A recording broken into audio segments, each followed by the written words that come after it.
మన Telangana gaming act ప్రకారం online కానీ ఆఫ్లైన్ కానీ ఎటువంటి రకమైన బెట్టింగ్ కానీ ఇక్కడ పర్మిషన్ లేదు. ఈ రెండు నిషేధం. దీంట్లో ఎవరైనా బెట్టింగ్ పెట్టండి, డబ్బులు సంపాదించండి, ఈజీ మనీ రండి అని ఎవరైనా మీకు ప్రోద్బలం చేస్తుంటే వాళ్ళ మీద కూడా కేసులు అవుతాయి, గ్యారంటీ జరుగుతాయి. ఇట్లాంటి ప్రమోటర్స్ కానివ్వండి, లేదంటే ఎవరైతే రన్ చేస్తున్నారో వాళ్ళ మీద గ్యారంటీ కేసులు అవుతాయి, వాళ్ళు పట్టుకోవడం జరుగుతుంది. మీకు అందరికీ తెలుసు, గవర్నమెంట్ దీని మీద చాలా సీరియస్ గా ఉంది. తెలంగాణ పోలీస్ ఇంకా సీరియస్ గా ఉంది. ఆల్రెడీ ఒక ఎస్ఐటి, ఒక ఐజీ ర్యాంక్ ఆఫీసర్ నేతృత్వంలో ఎస్ఐటి కూడా ఒక ఫామ్ చేసింది, స్పెషల్ ఇన్వెస్టిగేషన్ టీమ్. నిజామాబాద్ లో స్పెసిఫిక్ గా ఇటువంటి బెట్టింగ్ రిలేటెడ్ యాప్స్ కానీ బెట్టింగ్ రిలేటెడ్ ఇష్యూస్ కానీ ఉంటే దాని మీద స్పెషల్ ఫోకస్ పెట్టాం. మీకు 10వ నెలలో ఇక్కడ తెలంగాణలో మన ఎర్పల్లిలో ముగ్గురు ఒకే కుటుంబానికి చెందిన ముగ్గురు సూసైడ్ చేసుకున్నారు. దాన్ని మళ్ళీ మేము సూసైడ్ నుంచి తీసి అబేట్మెంట్ ఆఫ్ సూసైడ్, తర్వాత అటెంప్ట్ మర్డర్ కేసుల కింద తీసుకొచ్చి ఎవరైతే బెట్టింగ్ యాప్ వాళ్ళు కూడా ఎందుకు అంటే బెట్టింగ్ కూపన్ లో పడి వాళ్ళు అప్పులు చేసి వాళ్ళ ప్రాణాన్ని వాళ్ళు తీసుకున్నారు. అట్లానే ఇది కూడా వాళ్ళు ఆ కేసు మళ్ళీ మేము రీఓపెన్ చేయడం జరిగింది. యాప్ ఏవైతే ఉన్నాయో దీని ద్వారా బెట్టింగ్ పెట్టారు దాన్ని కూడా ఐడెంటిఫై చేయడం జరిగింది. యాప్ గురించి మేము ఫైనాన్షియల్ ఇన్వెస్టిగేషన్ ద్వారా ఎవరి దగ్గరికి మనీ వెళ్ళిందో వాళ్ళు కూడా పట్టుకోవడం జరుగుతుంది. అట్లానే మనకి మొన్న ఒక కేసు రూరల్ పోలీస్ స్టేషన్ లో ఒక యువకుడు బెట్టింగ్ లో డబ్బులు పోయినాయని ఆత్మహత్య చేసుకున్నాడు. ఇట్లాగా ఆత్మహత్యలు చేసుకోవడం చాలా కలిసివేస్తుంది. యువత మంచి భవిష్యత్తు ఉన్న యువత, ఎంతో బంగారు భవిష్యత్తు ఉన్న యువత ఈ బెట్టింగ్ వలలో పడి వాళ్ళ ప్రాణాలు పోగొట్టుకుంటున్నారు.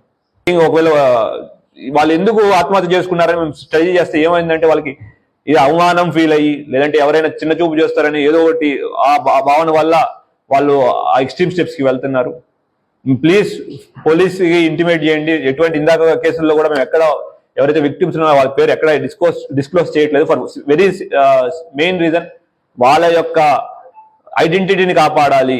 వాళ్ళు వచ్చి బయటకు వచ్చి చెప్పినందుకు మేము వాళ్ళకి సహాయపడాలనే ఉద్దేశంతో వాళ్ళ ఐడెంటిటీని ఎక్కడ రివీల్ చేయట్లేదు. అట్లానే ఎవరైనా ఈ బెట్టింగ్ కూపన్ లో పడిపోయి ఉన్నారు అనుకుంటే ప్లీజ్ మాకు ఇంటిమేషన్ ఇవ్వండి, లేదంటే మాకు పోలీసుని రీచ్ అవ్వండి. 1930 కానివ్వండి, డైల్ 100 కానివ్వండి, లేదంటే లోకల్ పోలీస్ స్టేషన్ కానీ రీచ్ అవ్వండి.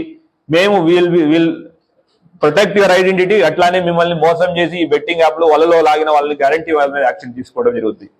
అట్లానే తల్లిదండ్రులు కూడా విజ్ఞప్తి, మీ పిల్లలు ఎవరైనా ముభావంగా ఉన్నా కానీ, లేదంటే ఇంకెన్ని ఏదో రకంగా వాళ్ళు బిహేవ్ చేస్తుంటే కూడా ప్లీజ్ పిల్లలతో మాట్లాడండి. ఏంటి ఇబ్బంది కనుక్కోండి. ఒకవేళ ఇట్లాంటి బెట్టింగ్ భూతానికి కానీ, లేదంటే బెట్టింగ్ అనే కాదండి, ఎటువంటి వ్యసనానిలోనైనా మీరు తెలుసుకుని మాకు ఇంటిమేషన్ మీరు తెలుసుకుని మీరు మాట్లాడితే పిల్లలు అటువంటి ఎక్స్ట్రీమ్ స్టెప్స్ కి వెళ్ళరు. సో అది ఒక రిక్వెస్ట్. తర్వాత బెట్టింగ్ అనేది టెర్రరిస్ట్ యాక్టివిటీస్ లాంటిది. బెట్టింగ్ ఎవరైతే ప్రమోట్ చేస్తున్నారో ఎవరైనా కానివ్వండి, వాళ్ళు కూడా సైబర్ టెర్రరిస్టే.